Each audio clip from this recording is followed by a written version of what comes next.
ចាប់ហើយ iPhone 15 Pro Max មួយគ្រឿងនេះក្តៅខ្លួនដូចភ្លើងមកដើមទៀតហើយហើយជំងឺនេះគឺជាជំងឺប្រចាំកាយរបស់ iPhone 15 Pro Max ដែរដែលជួបច្រើនមែនតើទៅលើក្តៅហើយគឺភាគរយថ្មគឺលោតតែ 1% ទេទោះយើងដូរថ្មថ្មីហើយក៏នៅតែ 1% ដែរប៉ុន្តែទូរស័ព្ទវិញក្តៅដូចភ្លើងចឹងក្តៅខ្លាំងហ្មងណាហើយវីដេអូនេះខ្ញុំមានកាត់ទេបង្ហាញតែចំណុចសំខាន់ដែលយើងត្រូវធ្វើវាណាបងប្អូនគឺយើងចាប់ផ្ដើមធ្វើការដកម៉ាស៊ីនដើម្បីធ្វើការពុះហែកម៉ាស៊ីនជា2ដើម្បីយកទៅ scan ចំណុចដែលវាក្តៅឆ្លងហើយជាមួយនឹង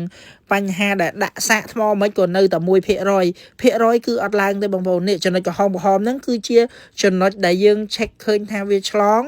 វាក្តៅមកពី IC ហ្នឹងអញ្ចឹងខ្ញុំក៏ចាប់ផ្ដើមធ្វើការកាត់ដោយម៉ាស៊ីន CNC ព្រោះអាប្រភេទនេះបើយើងធ្វើដៃគឺភ្ញៀវប្រកាសជាប្រើអត់បានយូរទេអញ្ចឹងយើងធ្វើការដាក់ចូលពុំដើម្បីធ្វើការស្វានកាត់ IC ដែលវាឆ្លងហ្នឹងយើងអត់អាចលើកផ្លុំគាស់ដូចរដងបានទេលើកផ្លុំគាស់បានប៉ុន្តែខ្លាចប្រើអត់បានយូរអញ្ចឹងណាអញ្ចឹងឥឡូវនេះខ្ញុំស្វានឲ្យស្អាត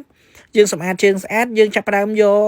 ក IC original ដែលដកចេញពីម៉ាស៊ីនកាប់សាច់របស់យើងមកធ្វើការតឡើងជំនួសអាចាស់មិញខូចអីបានន័យថាវាឆ្លងអីយើងធ្វើការកាត់វាកវត្តចោលអញ្ចឹងយើងជំនួសវិញដោយ IC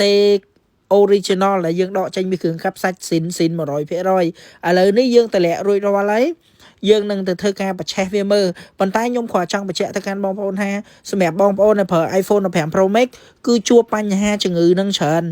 ហើយខ្ញុំក៏ធ្លាប់ធ្វើអាជំងឺនឹងច្រើនដែរមកដែរអញ្ចឹងមានតែអ្នកប្រើ iPhone 15 Pro Max ទេស្រាប់ជំងឺនឹងគឺជាជំងឺដែលធ្វើទៅ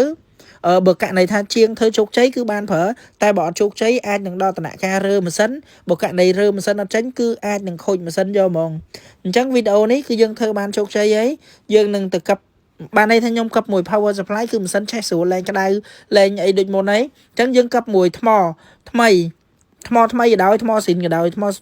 មិនក៏ដោយគឺយើងដាក់ទៅស្គាល់ភាគរយពីដំបូងឡើយដោយសារតែ IC នឹងខូចគឺវាអត់ស្គាល់ភាគរយទេឥឡូវនេះវាស្គាល់ 6% បានន័យថាវាស្គាល់ទិន្នន័យរបស់ថ្មវិញហើយអញ្ចឹងខ្ញុំក៏ចាប់ផ្ដើមធ្វើការផ្គុំគ្រឿងចូលទៅដើម្បីធ្វើតេស្តបង្ហាញទៅបងប្អូនថា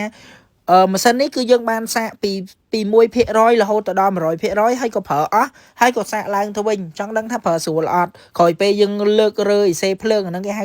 IC ភ្លើងវាដែលវាឆ្លងហ្នឹងណាអញ្ចឹងយើងផ្លាស់ប្ដូរហើយយើងតេស្តហើយស្រួលម៉ាស៊ីនលែងក្តៅលែងអីដំណើរការនៃការសាកអីគឺប្រើស្រួលដូចដើមវិញហើយខ្ញុំក៏អរគុណដល់បងប្អូនអរគ្នាដែលតែងជួយ share វីដេអូខ្ញុំកន្លងមក